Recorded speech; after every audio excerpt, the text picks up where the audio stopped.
अस्सलाम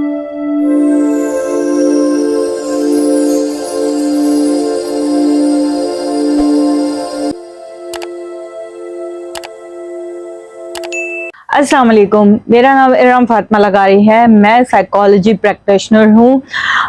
मैं ऑलरेडी जो है आप लोगों को इंट्रोडक्शन ऑफ साइकोलॉजी की वीडियो दे चुकी हूँ। आई मीन टू से कि मैं अपलोड कर चुकी हूँ, और आज मैं आप लोगों को साइकोलॉजी की ब्रांचेस बताने वाली हूँ कि साइकोलॉजी का स्कोप क्या है और उसकी ब्रांचेस क्या हैं। अच्छा, स्कोप ऑफ सब्जेक्ट से हमारा ये क्या मुराद है?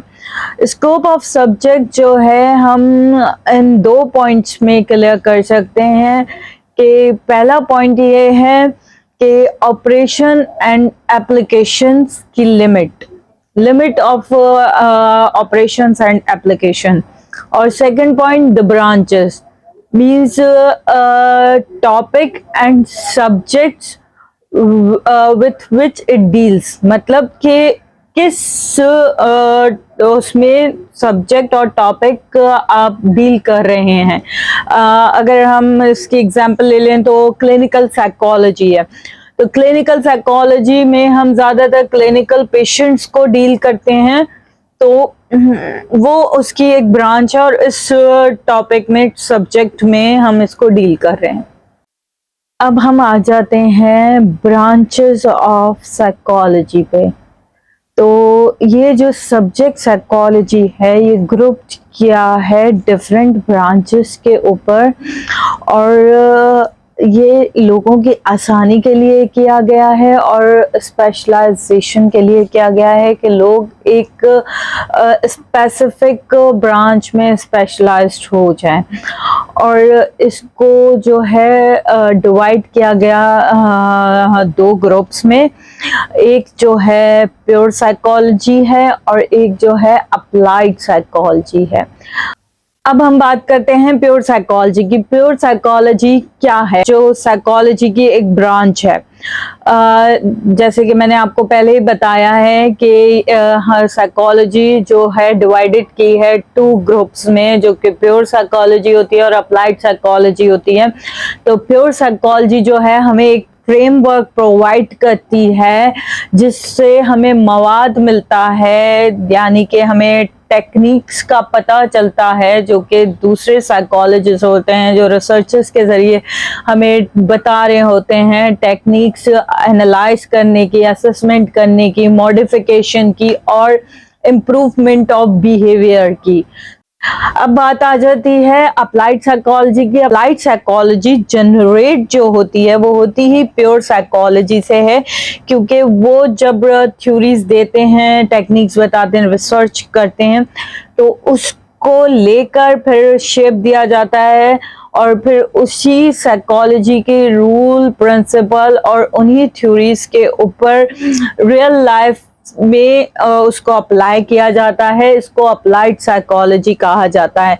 जैसे कि अगर हम क्लिनिकल वर्क कर रहे हैं तो हम पेशेंट्स के साथ जितना भी एनालाइज करेंगे, असेसमेंट करेंगे, जो भी करेंगे वो अप्लाइड साइकोलॉजी में आ जाएगा। अब हम बात करते हैं जर्नल साइकोलॉजी की। जर्नल साइकोलॉजी क्या है? ये जो है थ्योरीज, प्रिंसिपल और रूल्स पे काम करती हैं और काम करते हैं ह्यूमन बिहेवियर के ऊपर। तो जैसे कि जर्नल साइकोलॉजी में परसेप्शन, लर्निंग, मेमोरी और जो है हिस्ट्री आ जाती है, इंट्रोडक्शन आ जाता है, ये सब जर्नल साइकोलॉजी है जो कि एक फ्रेमवर्क प्रोवाइड करती हैं थ्योरीज, रूल्स और प्रिंसिपल का।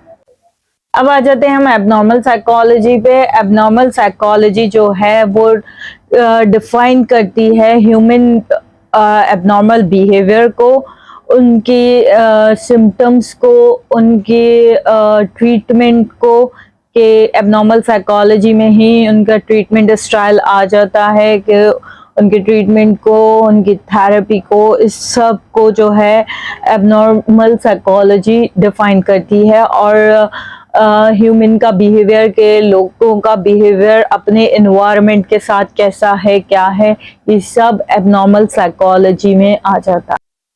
अच्छा, तो अब हम आ जाते हैं सोशल साइकोलॉजी पे। सोशल साइकोलॉजी जो है इंटर रिलेशनशिप बताती है लोगों का दूसरे लोगों से, कि उनके एक दूसरे से ताल्लुकात क्या हैं, उनकी लाइक्स डिसलाइक्स बताती है, उनके इंटरेस्ट बताती है, उनका एटीट्यूड, ये सब सोशल साइकोलॉजी में आ जाता है, जो हम सोशल साइकोलॉजी में पढ़ते हैं। और लोगों का तासुब के बारे में बताती हैं, प्रेजुडिस के लोग कितने तासुबी हैं दूसरे लोगों के लिए, ये सब बताया जाता है। जैसे कि जो मतलब हम पाकिस्तान में रहते हैं तो आप जानते होंगे सिंधी, बलोच, पंजाबी, पठान, इन सब की अपने अलग अलग कबीले हैं, तो वो दूसरों को लेके कितने तासुबी हैं। मैं ये बात कर रही हूँ कि कितना उनमें तासुब है, कि कितना अपने लोगों को फेवर देते हैं और कितना दूसरों के लिए। अब हम आ जाते हैं एक्सपेरिमेंटल साइकोलॉजी पे। तरह से हमें साइंटिफिक मेथड फॉलो करना चाहिए और किस तरह से हमें लेबोरेटरी में जो है एक्सपेरिमेंट करना चाहिए लोगों के बिहेवियर को, उनकी मेंटल प्रोसेसेस को। और ये जो है एनिमल्स के ज़रिए भी होता है, ये ह्यूमंस के ज़रिए भी होता है, ये बर्ड्स के ज़रिए भी होता है। तो उन सब को लेबोरेटरी में रख के एक्सपेरिमेंट किया जाता है। तो ये जो है एक्सपेरिमेंटल साइकोलॉजी कहलाती है। अब हम आ जाते हैं फिजियोलॉजिकल साइकोलॉजी, जो है स्टडी है biological and physiological basis of behaviour. मतलब कि क्या वजूहात हैं जो रवैये में बायोलॉजिकली आ रही हैं और फिजियोलॉजिकली आ रही हैं। इसमें हमें ब्रेन के सिस्टम को पढ़ना पड़ता है, नर्वस सिस्टम को पढ़ना पड़ता है, फंक्शनिंग ऑफ ग्लैंड को पढ़ना पड़ता है। अब हम आ जाते हैं जियो साइकोलॉजी पे। जियो साइकोलॉजी में हम ये चीजें पढ़ते हैं कि क्लाइमेट का, वेदर का और लैंडस्केप का और डिफरेंट प्लेसेस का हमारे बिहेवियर पे क्या असर पड़ता है, या ह्यूमन के बिहेवियर पे क्या असर पड़ता है। अब आ जाते हैं हम डेवलपमेंटल साइकोलॉजी पे। डेवलपमेंटल साइकोलॉजी जो है वो इंडिविजुअल की स्टेजेस को पढ़ना होता है, उसके बिहेवियर में, उसके एक्शंस में, उसके इमोशंस में क्या क्या डिफरेंस आ रहे हैं और उसकी आगे जाके जिंदगी पे क्या असर होने वाला है, इन सबको पढ़ना होता है इसमें डेवलपमेंटल साइकोलॉजी में। और कॉग्निटिव डेवलपमेंट उसकी किस तरह से हो रही है, सब इसमें पढ़ना होता है। डेवलपमेंटल साइकोलॉजी फर्दर सब divided into field: child psychology, adolescent psychology, adult psychology. अब हम आ जाते हैं अप्लाइड साइकोलॉजी की ब्रांचेस पे, जिसमें एजुकेशनल साइकोलॉजी होती है, क्लिनिकल साइकोलॉजी होती है, इंडस्ट्रियल साइकोलॉजी होती है, मिलिट्री साइकोलॉजी होती है, पॉलिटिकल साइकोलॉजी होती है। अब हम पढ़ने जा रहे हैं एजुकेशनल साइकोलॉजी। एजुकेशनल साइकोलॉजी जो है वो अप्लाइड साइकोलॉजी की एक ब्रांच है, जिसमें हम जो है एजुकेशन सिचुएशन में, एजुकेशन एरिया में ह्यूमन बिहेवियर को अकॉर्डिंग टू द सिचुएशन करते हैं कि किस तरह से इन्हें पढ़ना चाहिए, किस तरह से इन्हें टीचिंग करनी चाहिए, इनका बच्चों के साथ क्या बिहेवियर होना चाहिए, बच्चों का टीचर्स के साथ क्या बिहेवियर होना चाहिए, और टीचिंग मटेरियल प्रोवाइड करते हैं, टीचिंग एनवायरनमेंट प्रोवाइड करते हैं। अब हम बात करने जा रहे हैं क्लिनिकल साइकोलॉजी की, जो कि ब्रांच है साइकोलॉजी की। उसे हम अप्लाइड साइकोलॉजी की ब्रांच भी कह सकते हैं। प्योर साइकोलॉजी की हमने ब्रांच पढ़ी एबनॉर्मल साइकोलॉजी। एबनॉर्मल साइकोलॉजी और क्लिनिकल साइकोलॉजी मिलती जुलती है। जब आप लोग वो देखेंगे तो आप मुझसे यही पूछेंगे कि ये दोनों मिलती जुलती हैं। तो एबनॉर्मल साइकोलॉजी एक फ्रेमवर्क प्रोवाइड करता है क्लिनिकल साइकोलॉजी के लिए, ठीक है। जैसे मैंने आपको बताया था कि उसमें हम डिसऑर्डर पढ़ते हैं, ट्रीटमेंट पढ़ते हैं, ये सारी चीज़ें पढ़ते हैं। तो क्लिनिकल में भी यही होता है कि हम प्रैक्टिकली पेशेंट्स को देख रहे होते हैं, उनका नॉर्मल एबनॉर्मल बिहेवियर और उनका मेंटल इलनेसेस और उनका मेंटल प्रोसेस क्या है, उनका डिसऑर्डर क्या है, अकॉर्डिंग टू द सिम्टम्स और according to the time period, इस सब की सबको मद्देनजर रखते हुए हम ये सारी चीजें देख रहे होते हैं और फिर उसके ही अकॉर्डिंगली हम जो है ट्रीटमेंट प्लान बनाते हैं उनके लिए कि उनकी कौन सी थेरेपी होनी चाहिए और उनकी कौन से साइकोलॉजिकल टेस्टिंग होनी चाहिए। ये होती है क्लिनिकल साइकोलॉजी। डिस्कस करने जा रहे हैं इंडस्ट्रियल साइकोलॉजी, जो कि ब्रांच है अप्लाइड साइकोलॉजी की। इसमें जो है हम एनवायरनमेंट को पढ़ते हैं, इंडस्ट्री के और वर्क एनवायरनमेंट, इंडस्ट्री एनवायरनमेंट हो गया या वर्क एनवायरनमेंट हो गया, उसको पढ़ते हैं। और जो है हम टेस्ट और इंटरेस्ट को पढ़ते हैं, कंज्यूमर के एडवर्टाइजमेंट को पढ़ते हैं कि हमें मतलब वो स्ट्रेटजीज यूज करते हैं कि हमें एडवर्टाइजमेंट किस किस तरह देनी चाहिए। लाइक आपने देखा होगा कि कोई भी क्रीम का ऐड हो या सोप का ऐड हो, उसमें एक फेमस सी मॉडल या जो है हीरोइन खड़ी कर दी जाती है, तो उसको तो सोप को एसोसिएट कर दिया जाता है उस मॉडल के साथ, जिससे लोग जो है फौरन ये सोचते हैं, ज़्यादातर ख़वातीन ये सोचती हैं कि इसकी स्किन इतनी अच्छी है और ये मॉडल है तो हमारी स्किन भी इतनी ही अच्छी हो जाएगी ये चीज़ इस्तेमाल करने से। तो ये साइकोलॉजी की स्ट्रेटजी है जो यूज की जाती है एडवर्टाइजिंग में। इसकी वजह से जो है लोग सोच के उस प्रोडक्ट को ज़्यादा ख़रीदने लगते हैं, भले वो कपड़े हो गए, भले वो सोप हो गया, क्रीम हो गई या शूज़ हो गए, तो किसी ना किसी फेमस चीज़ से उसकी एसोसिएशन कर दी जाती है। अच्छा, और जो हम पढ़ते हैं प्रॉब्लम सॉल्विंग को पढ़ते हैं, लेबर की प्रॉब्लम सॉल्विंग क्या है उसको पढ़ते हैं इंडस्ट्रियल साइकोलॉजी में, और इस्टेब्लिश किस तरह जो है रिलेशन किया जाता है एम्प्लॉय और एम्प्लॉयर का, इस चीज को पढ़ते हैं कि उनका क्या हेल्दी रिलेशनशिप रहे, और स्ट्रेटनिंग की जाती है लेबर के मोरल को ताकि हेल्दी एनवायरनमेंट रहे इंडस्ट्री का या वर्क प्लेस का, और जिस तरह से काम चल रहा है वो अच्छा चलता रहे और कंटिन्यू चलता रहे, कंसिस्टेंसी हो। आ जाते हैं लीगल साइकोलॉजी के ऊपर, और जहां तक मेरी नॉलेज है लीगल साइकोलॉजी जो है वो क्रिमिनल साइकोलॉजी भी होती है। इसमें जो है हम क्रिमिनल्स के बिहेवियर को पढ़ते हैं, विटनेस के बिहेवियर को पढ़ते हैं अकॉर्डिंगली साइकोलॉजिकल प्रिंसिपल को लेके।